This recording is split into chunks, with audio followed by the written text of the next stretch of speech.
السلام علیکم. دا عکسونه چې تاسو ګورئ دا د افغانستان تر ټولو لوړ بیلډینګ دی چې انشاءالله جوړیږي او په ده باندې به 80 میلیونه ډالره مصرف کیږي. فکر کومه چې 15 پوړونو کې به جوړیږي. دا په افغانستان کې تر ټولو لوړ بیلډینګ دی.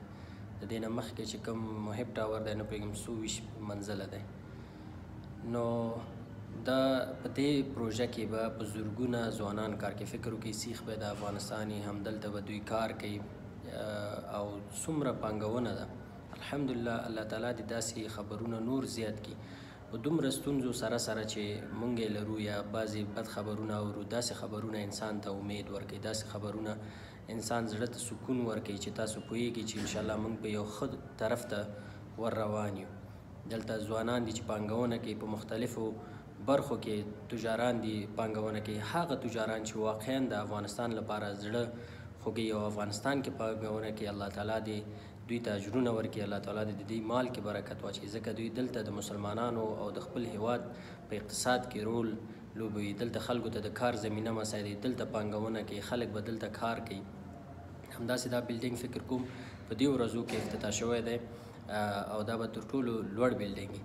د دې د وجې نور هغه ورونه چې وسه لري، توان لري، په نورو هیوادونو کې دي، را دې شي خپل هیواد کې د پانګونه وکړي، په مختلفو برخو کې د پانګونه وکړي، سرمایې لري، کوی شي دلته پانګونه وکړي. همداسې تاسو د قشتېپې کانال ګورئ چې اول فیز یې په پوره کېدو دی.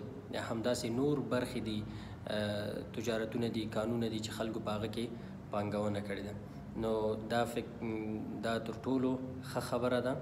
الله دې داسې خبرونه نور هم زیات کړي. باور وکړي چې سړی دغسې خبرونه د قشتېپې کانال دی، که د پټرول دی او بل کارونه دي، که نیم ساعت مستند هم یې زه د زړه نه ګورم. ډېر مزه کوي چې انسان داسې خبرونه ګوري. په خارج کې اوسېږئ او غواړئ چې ستاسو ماشومانو ته موږ قرآن کریم او اسلامي درسونه ور زده کړو، همدا اوس په لاندیني واتساپ شماره اړیکه ټینګه کړئ.